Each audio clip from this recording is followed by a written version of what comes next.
Your Minnesota Vikings defensive line was very poopy last season, as they had a tough time stopping the run. They have a tough time keeping linebackers clean. They had a tough time rushing the passer. But other than that, they were really good. But gotta get back to having the meats, and the Vikings address one of those issues by drafting Jaquelin Roy, the ascending talent in the 5th round, number 141 overall. And I love me some Jaquelin Roy Kent. He's here, he's there, he's ever where Jaquelin Roy Kent.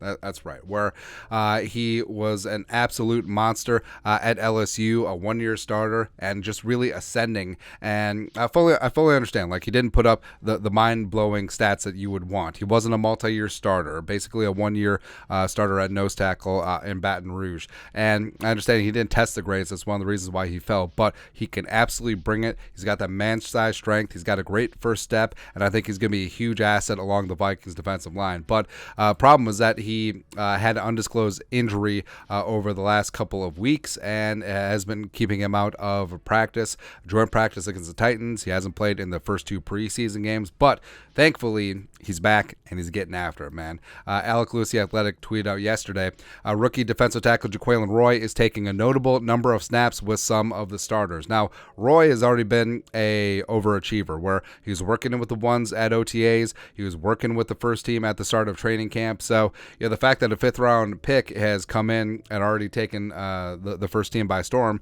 that does say a lot about him. And going back to his scouting report from Lance Zierlein, NFL.com, yes, again, NFL comp Dalvin Tomlinson. I mean, come on. Overview.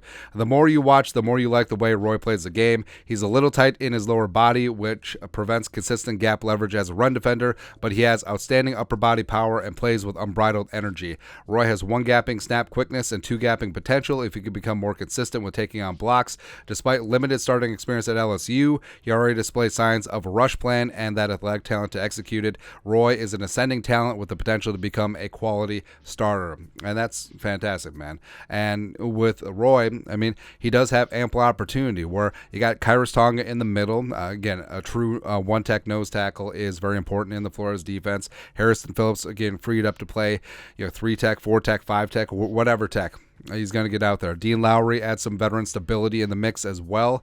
But the rest of it, I mean, it's pretty wide open. You got Bullard in there. You got Sheldon Day, who showed up and showed out. Same thing with TJ Smith. Sazy is dealing with something minor right now too. And Roy, I mean, he could come in and steal one of the 5-tech spots. He could come in and be a pass rushing nose tackle, which I actually think could be his best spot going forward. But the fact that he does have so much potential going on for him, and the fact that he is just scratching the surface right now, that really does have to excite you. So, the fact that the Vikings defensive line struggled mightily last year, and now they're getting injected with the heart and hustle that Jaquelin brings to the table. He's an absolute spark plug, and I think that he is really going to turn some heads very early on. I think that he'll have a great week of joint practices with the Cardinals. I think he'll show up and show out in the final preseason game, and I think that he will easily be in the defensive line mix early on for Brian Flores' company. Flores loves rotating